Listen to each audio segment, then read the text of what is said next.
If I had been born into a Hindu family, there would have been... Francis Clooney is a distinguished Jesuit priest and a leading scholar in the field of comparative theology. His unique intellectual journey combines the rigorous traditions of St. Ignatius of Loyola and Thomas Aquinas with decades of deep immersion in South Asian spiritual heritage. His work transcends mere academic research, seeking a profound dialogue between Christianity and Hinduism. By engaging with medieval Tamil intellectual culture, Professor Clooney offers a radical perspective on how reading sacred Hindu texts can fundamentally reshape one's understanding of the Bible and Catholic priesthood. Professor Clooney, your life is kind of insane when you think about it. So that's not a normal intellectual trajectory, right? It's distinctive, yes. It's not, I'm not the only person of this sort, but certainly it's distinctive. I think it's a matter of what happens to us personally in life. We have our own traditions we belong to. We go places as we progress through life. When we're young or middle age or older, things happen along the way and we shape our lives. I think one of the things distinctive about me is that I've remained rooted in one tradition, the Roman Catholic tradition, my whole life. And also for over 50 years now, I've been learning from Hindu traditions, a little bit from Buddhist traditions, but primarily Hindu traditions, and keeping the two together. So that kind of long-term commitment and continuity between the two maybe is distinctive. But I think again, I think there are other people who studied religions other than their own for a long time as well. But maybe I'm kind of an extreme case of it, you could say. Was there a moment when your study of Hinduism became kind of dangerous to your identity as a Catholic priest?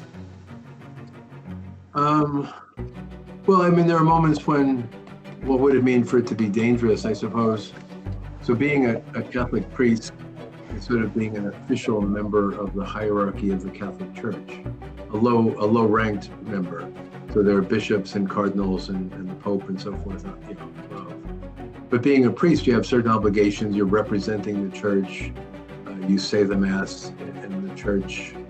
And therefore, your expectations about the kind of person you are, what you believe, how you act, what you do with your life. I suppose the danger would be if someone in my position was to announce, well, now I'm a Hindu, or I've now, I now believe in Krishna instead of Christ.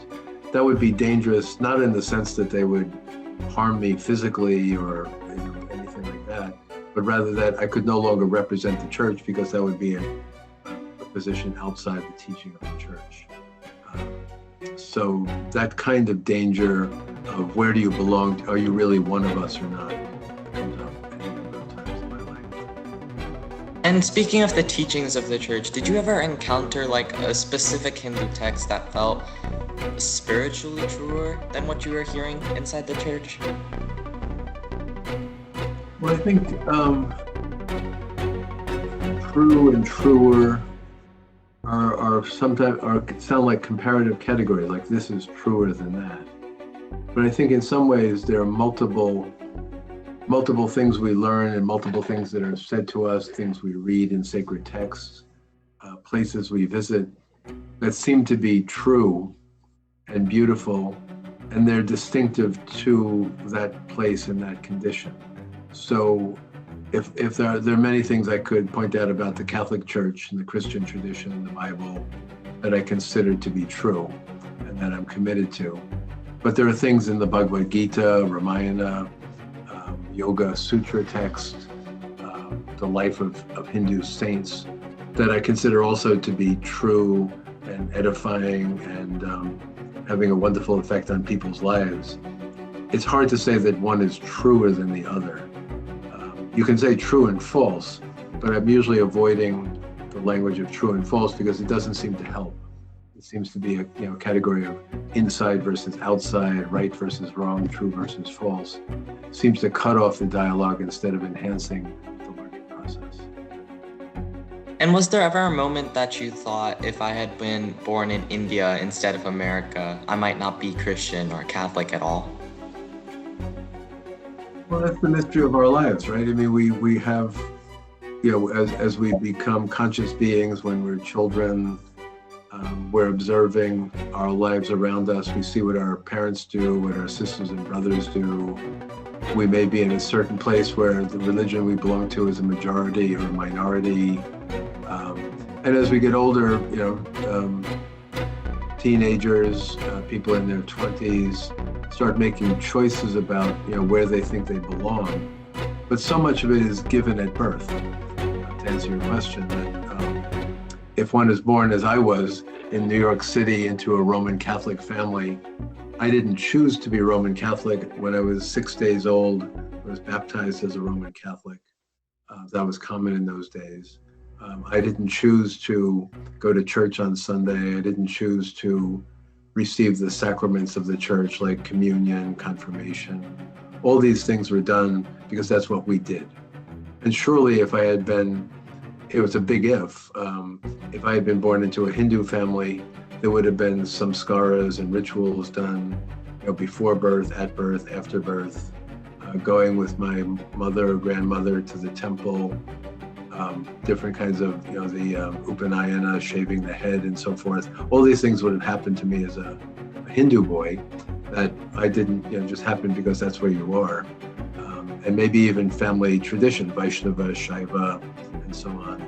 So yes, I mean, if I can imagine being born into a different family. I could have been born into a Muslim family or a Buddhist family, or a family with parents who didn't have any religious belief at all. All those things could be possible. But I'm born in a family. What is the strongest argument that Hinduism makes against Christianity? Because they don't agree all the time. Well, I mean, when you say Hinduism argues against Christianity, religions don't, as religions argue, it's Hindus arguing against Christians. It's people argue, not religions argue. I mean, if you mean what are some of the differences between Hindu and Christian? I meant more like they both cannot be always mutually true. Like you can't have both a Brahma and a father, correct? Yeah, I mean, I would say that it's a very highly intelligent part of interreligious learning to notice similarities and not be afraid of similarities, but likewise to notice differences and to say, well, this is different, but it's not really that important. It's just a difference. That's one thing. But another difference, say, well, if this is true, it doesn't seem how it could fit with that being true. So an example people often take would be the Christian belief, which is shared by Muslims, I believe, and by most Jews, I believe. You're born once into this world. And you live, you're born, you live a long life or a short life, and then you pass away, and you don't come back into this world in a bodily form.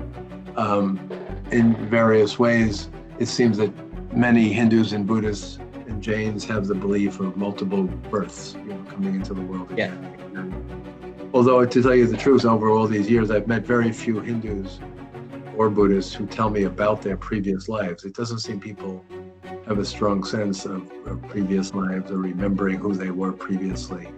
But insofar as it's a teaching or a belief, to believe that each person comes once into the world, or each person has come many times before and may come many times in the future, that's a real difference that's not compatible. And now I want to talk about you as a person. So you're a Jesuit, and the Society of Jesuits, it's been historically kind of a lightning rod for conspiracy theories, accused of everything from acting as a state within a state to being like shadow brokers of power and geopolitics. This eventually led to your order's like global suppression in 1773, I want to say. So as someone who lives in that vocation today, how do you reconcile this long shadow of suspicion and political intrigue with the reality of your life as a Jesuit scholar?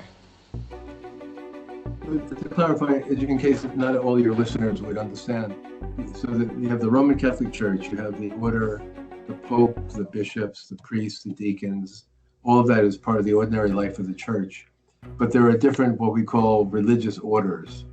And the religious orders are founded also within the church, 100% Catholic, but they have different founders with different inspirations. So Francis of Assisi founded the Franciscans, St. Dominic founded the Dominicans, St. Benedict, the order of monastics who live in monasteries, men and women who found these different orders that are within the church, but they have like a certain kind of destiny and purpose.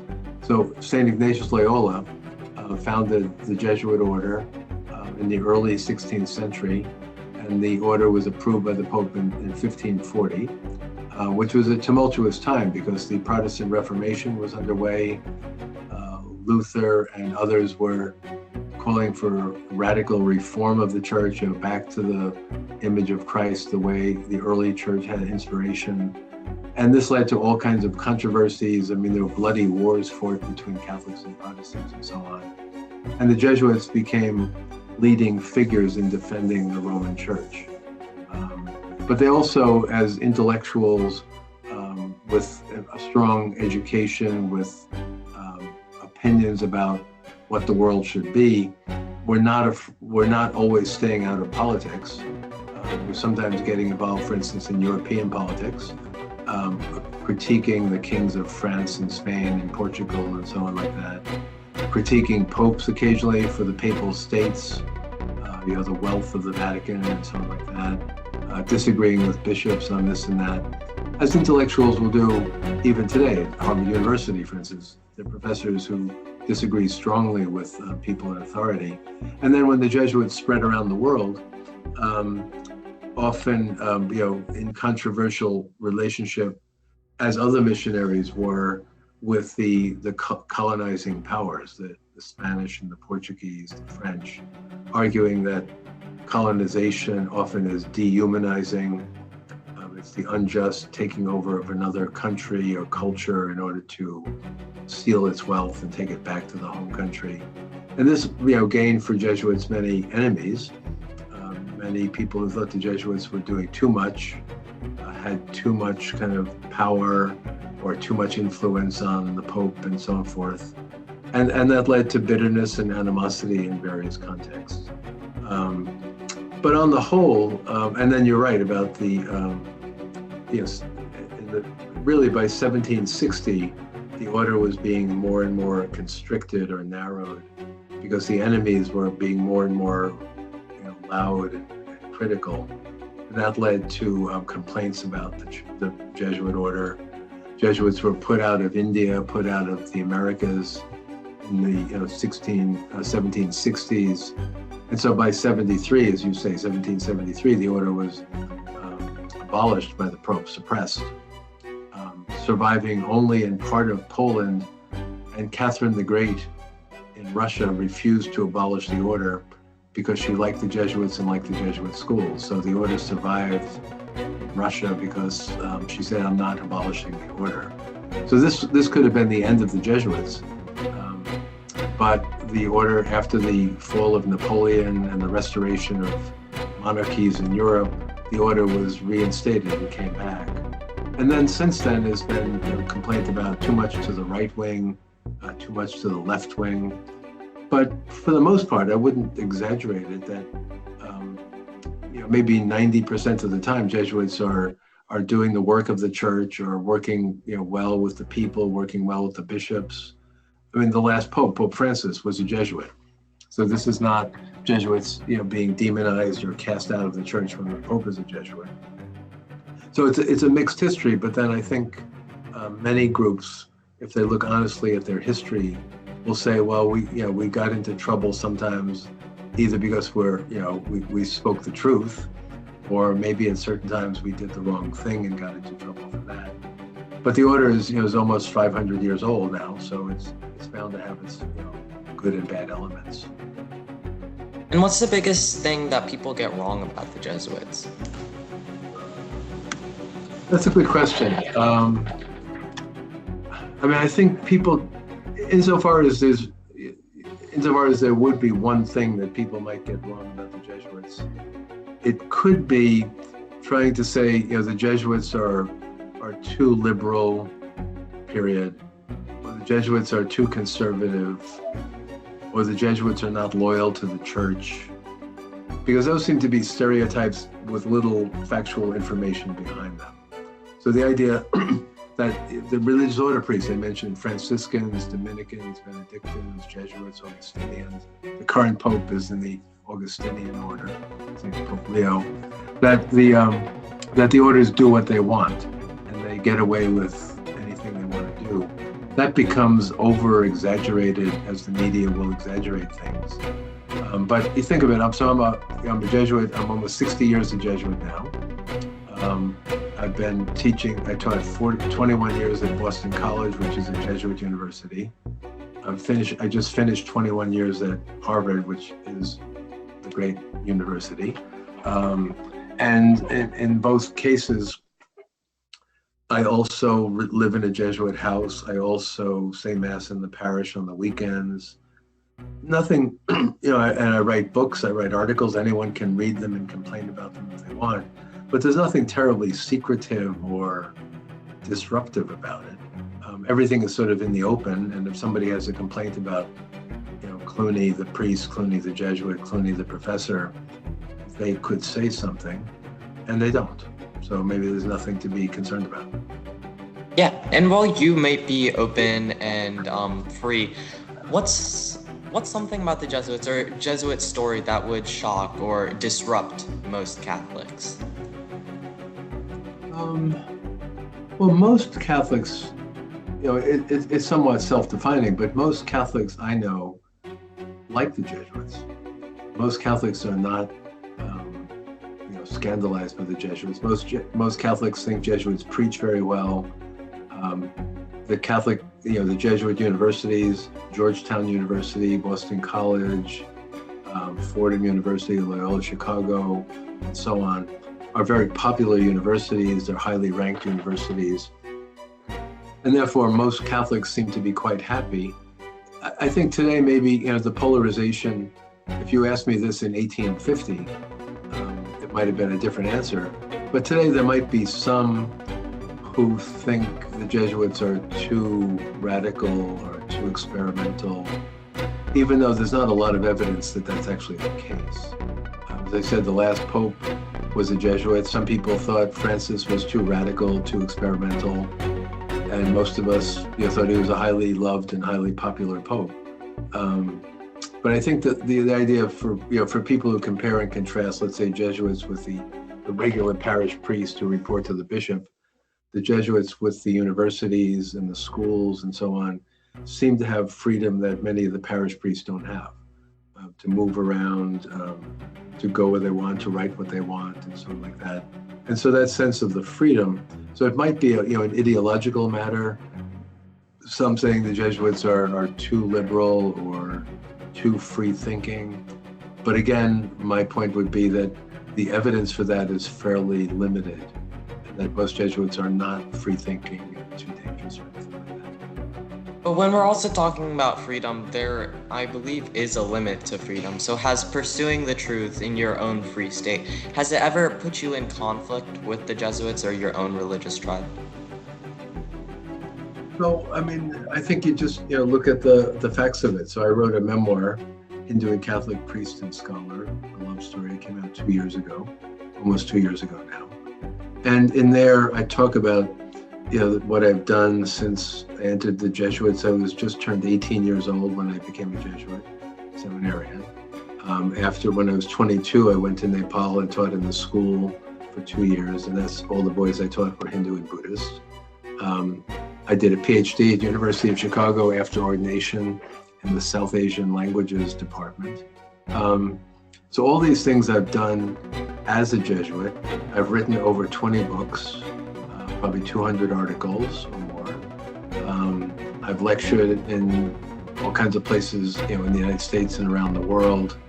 And I think for the most part, there's nobody throwing stones at my house. There's nobody trying to, have a movement saying stop Clooney, but rather either they don't think what I'm doing is anything worrisome, or they appreciate positively what I do.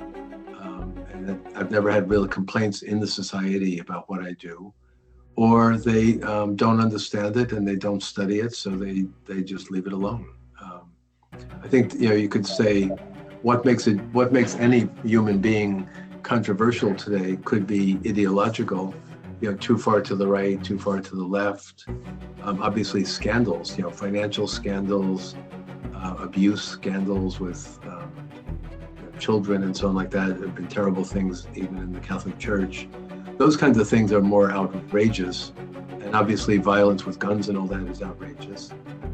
But for the most part, I don't think there's a lot of outrage around what Jesuits do.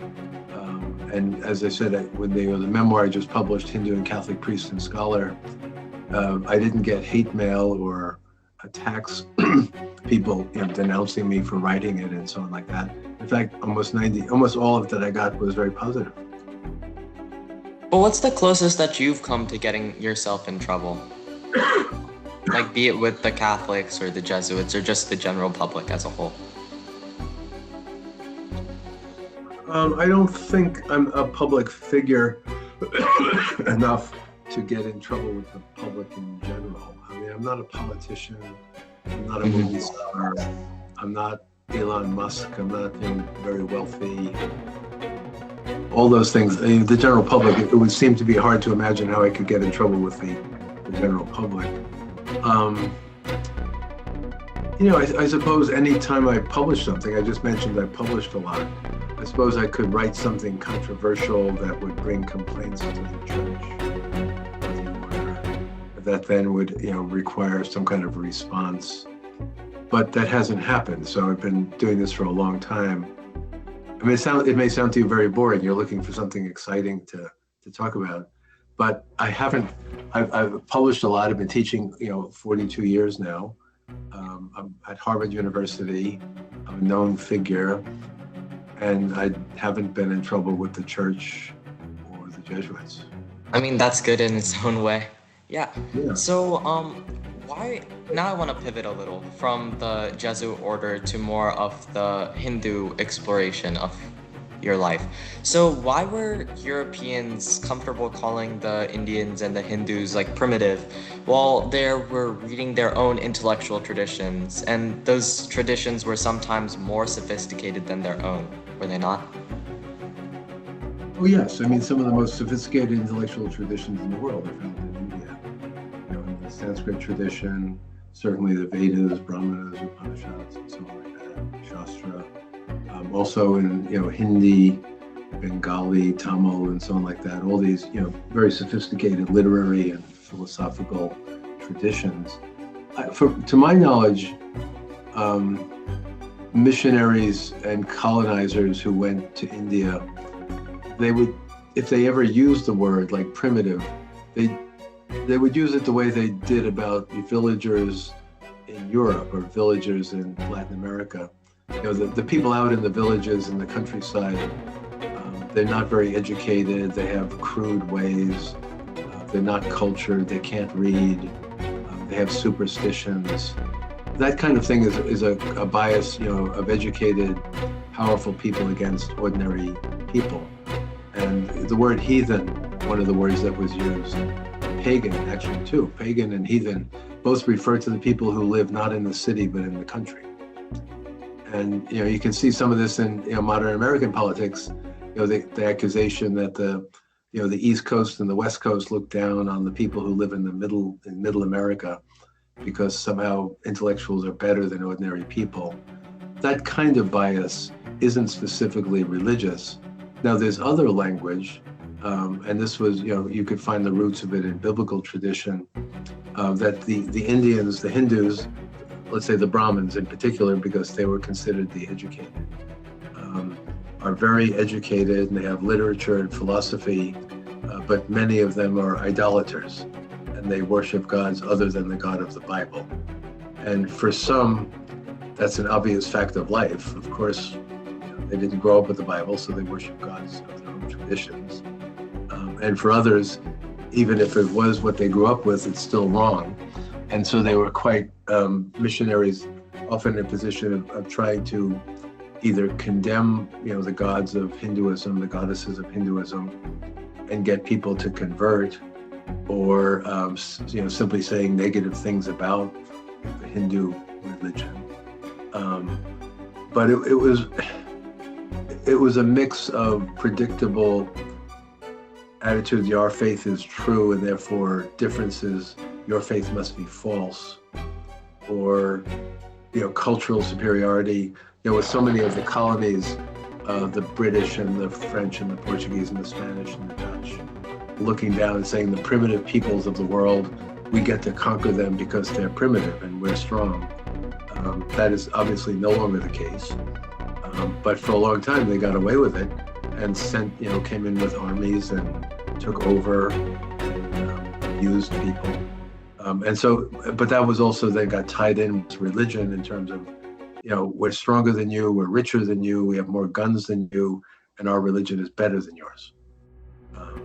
And I think today, religious people who care about religion realize that was a terrible sin, to simply, despise other people's religions without knowing anything about them and without respect for the people who believed in them. Even if you disagree about the religion, to respect the people who believe in it and not attack them personally seems absolutely necessary. And some people now realize that, as they didn't hundreds of years ago.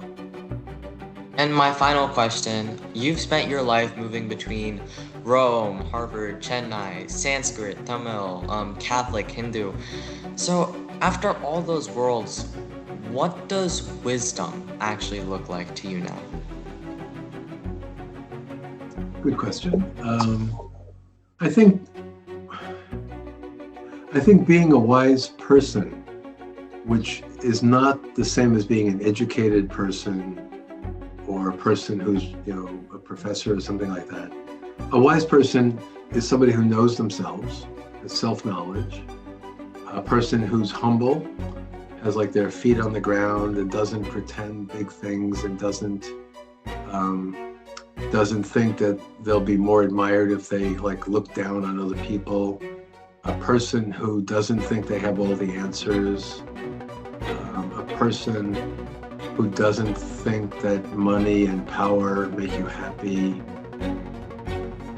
Who are willing to help other people even when it's not to their own benefit. I mean, I could go on with a list like that, but sort of a decent human being who is wise because they've learned to live wisely by caring for other people, knowing themselves, being aware of the limits of what they can do, but never giving up in the face of evil, that kind of thing.